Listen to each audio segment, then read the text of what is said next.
be here for everyone who's here tonight to be here as I talk about this agenda item. So my name is Maggie Braun, and when I grew up I was raised to believe that climate change was a threat to humanity, a threat to the planet. I even took ecosystem management at Sir Stamford Fleming College in Lindsay in the hopes of better understanding climate change and maybe one day working for the UN. That was my goal in life as a young girl. I found while I was there that the science behind climate change was actually nothing more than propaganda, and it stemmed from unelected international organizations. I wasn't going to talk about this, but it did come up tonight about climate change. And just a few scientific facts about that. Carbon makes up 0.04% of the Earth's atmosphere. It is plant food. We are made out of carbon. We breathe out carbon. The plants breathe carbon back in and produce oxygen. The more carbon that is in the atmosphere, the more the plants grow. And Canada absorbs over 7 times more carbon than we put out in Canada. Canada has an amazing resource of fuel on the west coast, and there's absolutely no reason why Canadians should be going for net zero by 2050. We need to heat our homes. We need to drive our cars. Mm-hmm. This is a huge. When we start doing that, we're actually making everyone's life a lot harder, and people die more often because of colder temperatures than warmer temperatures.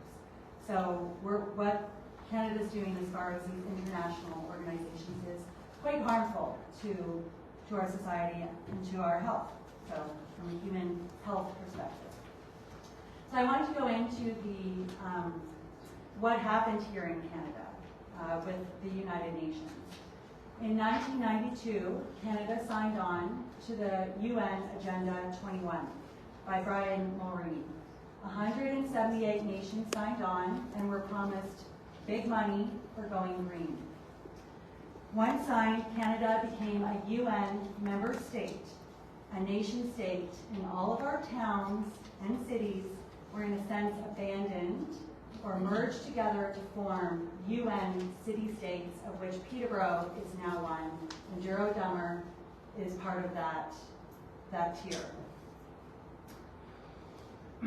By the year 2000, we saw our countries being governed by unelected organizations like the UN, the G7, the G20, the Council of Foreign Relations, the World Bank, the World Economic Forum, the World Health Organization, and an organization you're probably quite familiar with, the International Council on Local and Environmental Issues. That acronym is pronounced KICLEI, and it's all over the reports for our municipalities.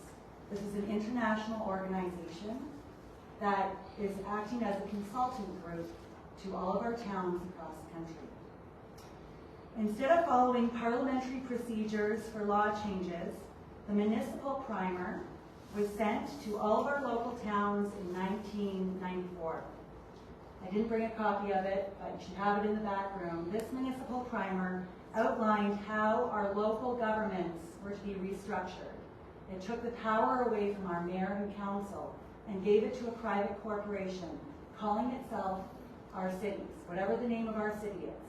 So the city of Peterborough, whatever the city is the main one for the UN city-state that you guys are amalgamated into.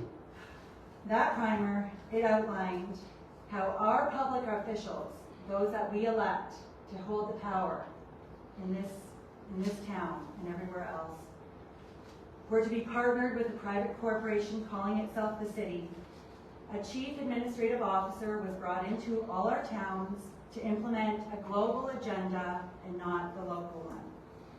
The International Council on Local and Environmental Issues became the main source of consultation to push and fund the global agenda at our local levels. It is then that we saw our public funds and assets being redirected to private development goals and foreign investors under the guise of saving the planet. So now I'd like to get into the official plan for Douro that is on the agenda tonight. That is the next step here. So under this UN city-state arrangement, Peterborough County holds planning responsibility for Douro Dummer. They also hold a chair position on an NGO called Sustainable Peterborough, which is partnered with KICLEI. So I hope you're following that. The official plan for the community, for any community, should be dependent on the engagement with those who live and work in that community, not those from outside that community, and certainly not those from international organizations. This plan was pushed through during COVID, with much of the growth data being skewed by the emergency measures. The acting clerk, who is not from this area and who is not elected, took part and a pivotal role in the decision-making of this official plan, with nearly zero community engagement other than posting it online. Douro Dummer is not even represented as a single percent of the proposed population growth for Peterborough County. Despite provincial and local pushback, Peterborough is still driving all growth to this area to settlement areas like Cavan, Lakefield, Selwyn, and the city of Peterborough. This plan is essentially a plan to dissolve this dear county of Douro Dummer. By accepting this plan, you're accepting that Douro Dummer will one day be dissolved and amalgamated even further into this bigger structure. Furthermore, moving on, another aspect of the plan is that it classifies Douro as prime agricultural. This is based on faulty provincial mapping. Douro loves its farms, but the protection of agricultural areas, as it puts it, by a top-down governing structure has made it so that the farmers no longer have a right to sell off parcels of their land. Instead of protecting agricultural areas, this means that the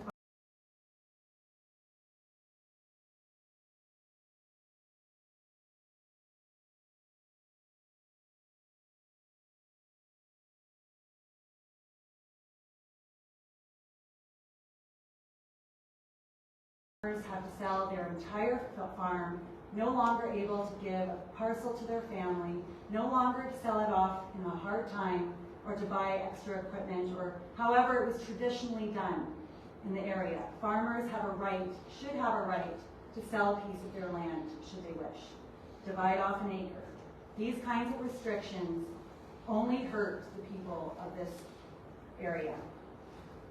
I believe that the councillors and mayor, you know this, and you know that this is an issue for your local residents, and accepting this plan is not in the best interest of Douro Dummer. Now I'd like to shift gears to the portion of the plan referring to climate change. I believe that's on page 134, 135 of your official plan. But further to that, since you are basically a part of Peterborough, I'm going to talk about what the Peterborough Environmental Committee did this year. So firstly, their report is found PEAC 23-010. In here is a link to a plan that identifies the required actions to achieve net zero by 2050 here. Measures include a vague reference to targeting our mobility, just like was discussed earlier, but in a different sense. In report PEAC 23-002, it states that Peterborough declared a climate emergency in 2019. This was clearly not triggered by a local event in Peterborough. Nothing has changed in our climate the last few years, I would say now we need to do something. If anything, it's getting a bit colder, so. So this is purely coming into effect based on a global agenda and not a local one. This report states that the City of Peterborough participated in KICLEI Canada's Advancing Adaptation Project and received a grant for $15,000. That's not really big money, but it's money for going green. And if we look back at the amount of money that has been funneled to the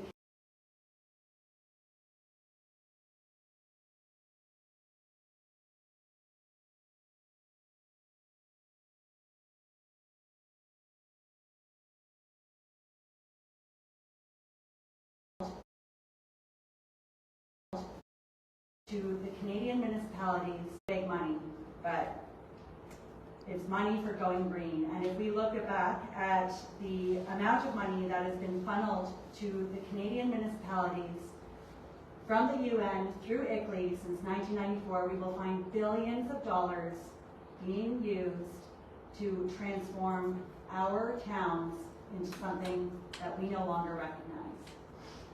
Most disturbingly, this report states that the recent reductions in greenhouse gas emissions were primarily the result of the COVID-19 pandemic and how it modified our travel patterns. This is repeated again in report PEAC 23009. When you put this together with the previous statement about targeting our mobility, the question of whether the sacred mobility rights and our legal rights of Canadians are at stake, and I believe they are, and that is why so many people are sitting in this room tonight.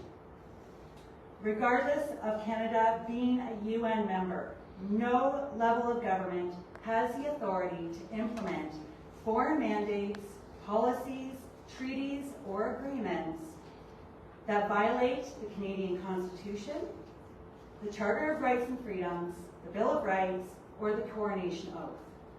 Conspiring with foreign powers to assist in any act preparatory to the takeover of our nation is an act of treason, according to Section 46, Part 1 of the Canadian Criminal Code. With that, I would like to speak directly to the elected officials of Douro Dummer, the Mayor and Council. Ms. Braun, just to pause you for a moment. You are just slightly past the 10-minute mark, so I'll ask that you... One more minute. Very close to the end. Thank you very much. Thank you. So I'd like to present a few options to Douro Dummer for saving Douro Dummer and for the integrity of your positions as our elected officials. Also, you have an opportunity tonight to set an example for the rest of the country, because this is not the only municipality in this situation. You are the those that are elected, you are the government. The city staff is not the government. You have the power and the authority. Unfortunately, you've been partnered through your contract, and that contract can be renegotiated. The CAO and the town clerk and everyone here, they were appointed by the Mayor and Council, and they can be fired by the Mayor and Council. Again, the CAO and the city staff here are not local to this area, and they should be. Previous to the Municipal Act of 2011, every mayor appointed her own mayor, or her own CAO and her own town clerk locally, and there are more than competent people that live in Douro Dummer who can assist you in your job.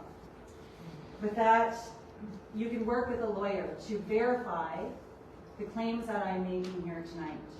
And there may even be some in the room here tonight.